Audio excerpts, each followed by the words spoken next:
En fait, un mal de gorge, là, le classique, c'est vraiment une pharyngite, amygdalite, les 2 ou à part, là, mais souvent, ils vont ensemble. Donc c'est vraiment, souvent des virus, là, qui vont encore une fois, sans surprise, atteindre votre gorge. Donc les antibiotiques sont pas recommandés.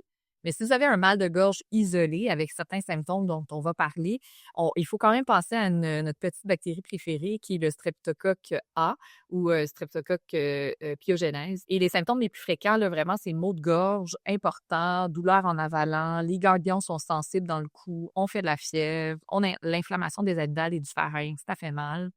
C'est seulement 5 à 15 des, pharyngites, amygdalites chez l'adulte qui vont être responsables, alors que le streptocoque va être responsable de ce 5 à 10 là. Quand on dit mal de gorge, Oui. c'est pas la gorge au complet qui est problématique. En général, c'est des structures anatomiques précises, c'est ça? Exactement, tout à fait. Tout comme une laryngite, hein, le larynx qui peut s'inflammer puis faire quand même mal à la gorge, mais c'est pas tant le pharynx qui est plus haut, et les amygdales qui sont vraiment ces 2 boules que vous voyez là dans le fond de votre gorge qui peuvent augmenter de volume, devenir rouges, puis avoir ce qu'on appelle des exsudats qui sont comme des petits points blancs et donc ça peut vous montrer des signes d'infection. Chez l'enfant, on parle que c'est le streptocoque va causer de 20 à 30 là, des pharyngites amygdalites. Fait qu'on voit qu'on a presque le double des enfants qui vont avoir ce streptocoque-là. L'adulte, c'est donc moins commun.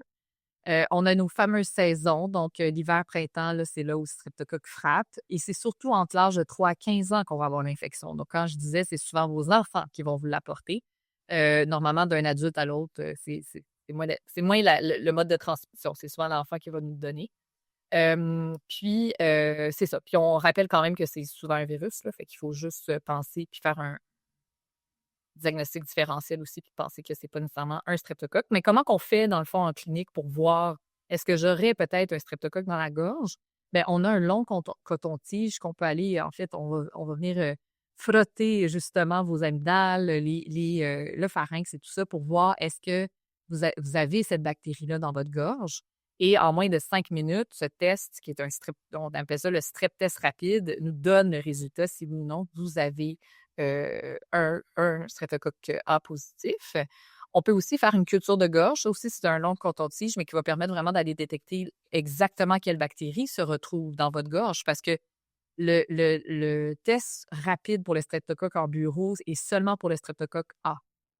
Après ça, on a d'autres streptocoques. On n'a pas tout l'alphabet, mais on a d'autres lettres qui peuvent nous donner, quand même des symptômes, mais qui sont un peu moins dangereux. Merci Daniel, merci Jessica d'avoir préparé ces contenus-là, de nous les avoir présentés. Tout était clair. Ben, je vous invite à nous poser vos questions, à passer vos commentaires, à vous abonner à la chaîne aussi.